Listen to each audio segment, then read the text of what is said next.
right, so we're going to cover the Airbnb and AirDNA. The objective here is to figure out if you're someone that you're going to be purchasing a house perhaps and want to rent it out a room or the whole house, what could you possibly get should you want to do it by a Airbnb or VRBO. So we're going to dive in a little bit as to how we can kind of explore around maps and using Airbnb and other people who are hosting their homes as a guide to anticipate what you may expect should you want to rent out a house. Let's check it out. But we're going to explore how to find rates and get an idea that should one want to use Airbnb, what they can anticipate to be able to get out of the nightly rate. So the best way to do that is actually go in and to Airbnb, and as if you're actually going to go somewhere and stay. So let's just say Bristow, Virginia. All right, then we'll add the dates. We'll just put this here, and we'll just search. Now, so currently around Bristow, there's 2 units here, and then in the Linton Hall area, we'll go and we'll check out some of the properties. We got 1 bedroom private room. You can see that it's going for $98 a night. Now, some of the things to keep in mind, obviously, is I like to look at is you can look at reviews, and that kind of can give you an idea as to how many people, how often someone has stayed in that unit. So there's only 1 review here, so we'll look at some other ones here. There's no review here. Okay, 2 reviews. That one's new.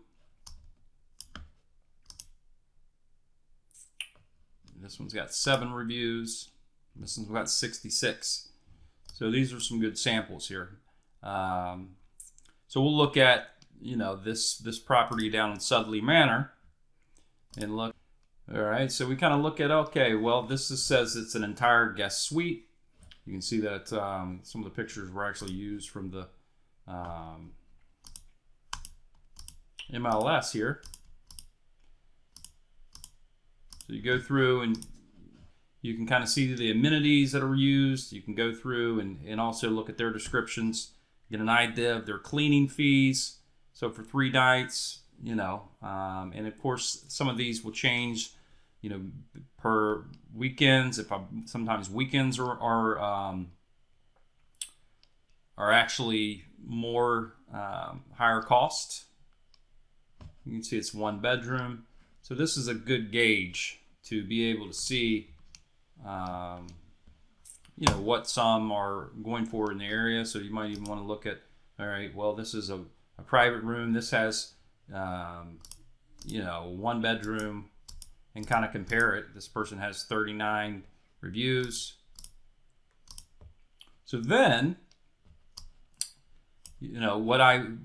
so we basically reversed, engineered, if you will, our anticipated price that we may be able to get per night should one want to actually rent out. So another good tool is AirDNA, and it has a lot of data. You can get your average daily rate, your occupancy rates, the revenue that people in this area have realized this year, and this is a good number here to go off of. It's very important. So if we're looking back at using these units, and if we want to say, okay, well, if we're going to rent out a room, let's say we get $50 a night, then you can anticipate that using the vacancy rate here at 47%, that if you had a unit going at $50 a night, and you rented it out 30 days of the month and use this, you're looking at about $705 a month out of 1 room, based on the averages here. All right, so that's a brief overview. Showed you how to use Airbnb as if you were a guest, and that's a good way to kind of explore the areas around where you might be living or the house in the room you might be renting out, explore what other rates are going for, and also showed you how to utilize AirDNA to get things like the average rates and vacancy rates and just overall revenue for your market. And it could be a worthy investment paying for that subscription, but it's good data to have. If you have any questions, let me know. I look forward to helping. Have a great day.